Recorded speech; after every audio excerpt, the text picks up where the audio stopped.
aftermath of the pain, the agony that we faced, losing against Liverpool at Anfield, it is also important for us to look at some areas things have been happening behind the scene. It is international break, and a lot of players are traveling to the various countries to play for their club side. And in a remarkable way, we've also had a lot of players going out, players that have done a good service to the club. And we've also had, as we all know globally, that Arsenal had a formidable transfer market. This is the first time in the history of the transfer market where Arsenal actually went into the transfer market and we're not practically looking at our phone every second, every minute. We're confident, we're home, we're relaxed, we're happy as good as, that we're able to make the market signings that we're looking at for. And top on the cherry is the signing of Victor Gyökeres. This is a player that from the outset he made up his mind that he wants to be a Gunner and is really willing to do all the sacrifices in order to be a Gunner. So kudos to Victor Gyökeres. We hope for the best and we hope that the trajectory, your growth in Arsenal is going to be top notch. That at the end of the day, we're going to remember you for good. And know one thing for sure, Victor Gyökeres, is that Arsenal fans globally, we know how to appreciate and accept that. Look at the kind of resounding reception that Eberichi Eze received at the Emirates when he was introduced before Arsenal played against Leeds United. Anyways, it is what it is. A lot of players have left the club side. Close to about 6 players have decided to leave. Plus, also a player in academy. We have Zichenko going to Nottingham Forest, Fabio Vieira going to Hamburg. We have Sambi Lukonga going to Hamburg. We also have Jacob Kivio, somebody that proved to be a good deputy for Gabriel Magalhaes when he was injured. He played like a Trojan. We can't forget his soldiering attitude on the pitch. He did very well. He's a player that used to call panic station, but when he came up and started playing consistently, he showed up and he was not bullied. He'll be going to Porto, hoping that he'll be able to make the kind of playing times that we expect, and that movement will become permanent at the end of the day. Hopefully, it's something that is going to work out for him. Anyways, we also have the like of Reece Nelson going to Brentford. Reece Nelson would have gone to Fulham, but somehow he opted to go to Brentford. I hope that going to Brentford will be able to bring out the consistency that he requires. He's a player that really has served in Arsenal for close to 17 years, playing from the academy to this point when he broke into the first team. But somehow he's not been able to make a consistent playing time playing for Arsenal. But hopefully, hope that going to Brentford will open that door for him to be able to know what to do and make a consistent playing time. But one of the key things that also looking out for is to see how we can get a call up to the Three Lions of England. There's also Lucas Martinigard, goalkeeper, 19-year-old goalkeeper that has gone to Norway to go and play for Brobad. We hope that at the end of the day it's going to work out for him.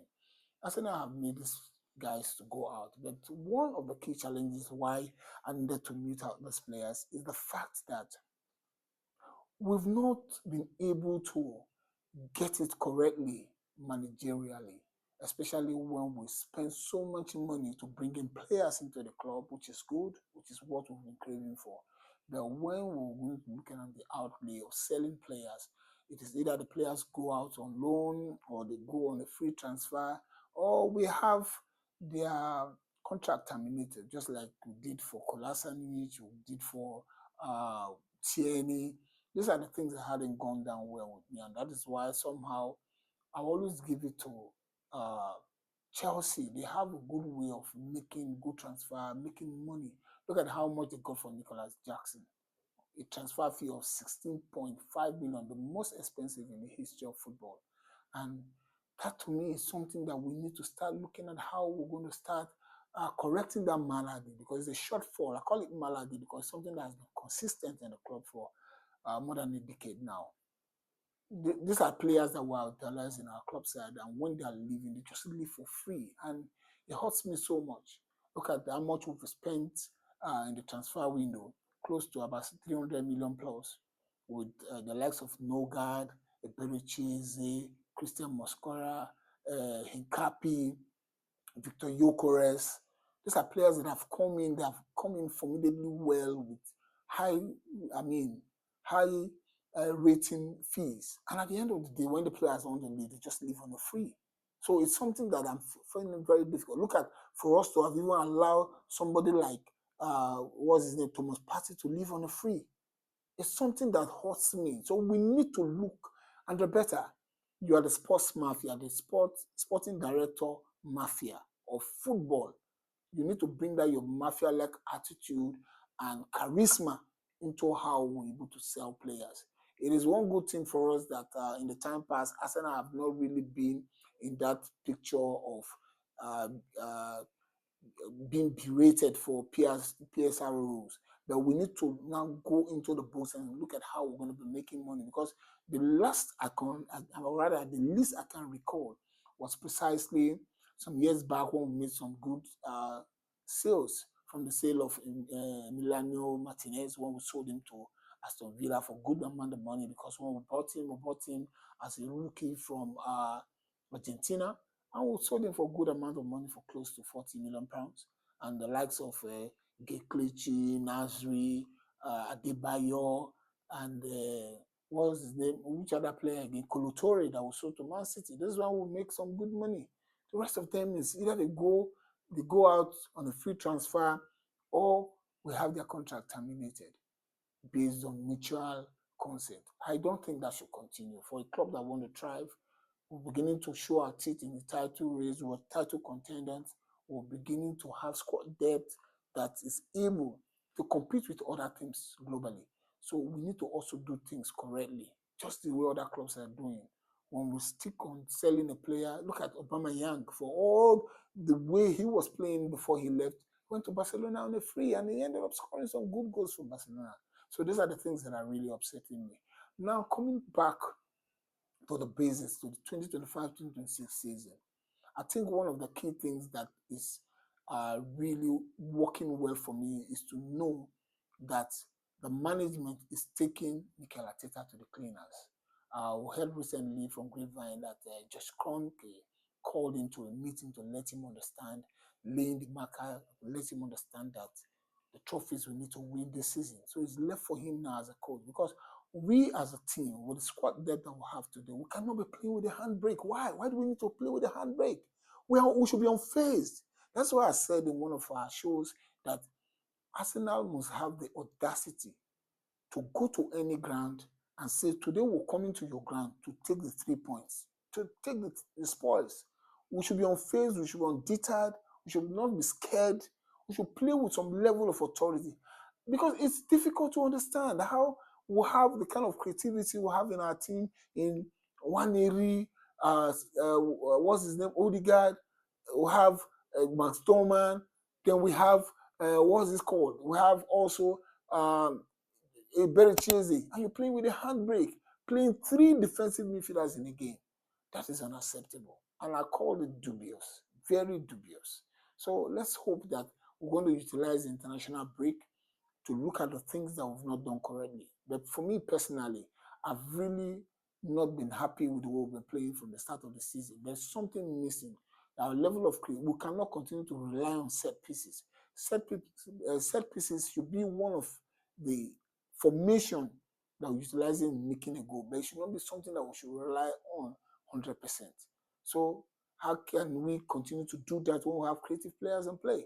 Then Arteta need to outline the way the formation goes for the team to play to the strength of Victor Gyökeres. I'm sure he's going to score more goals, and that's what we've been yearning for. So for us to see the kind of team that we have on place today, with the players out injured, close to about 6 players injured. We have Bukayo Saka injured, Ben White injured, Saliba injured. We have Kai Havertz injured. We have Gabriel Jesus injured. We have Christian Nogard injured. That's 6 players, key players. So, and yet, we still have this level of squad depth. Then if we don't win anything,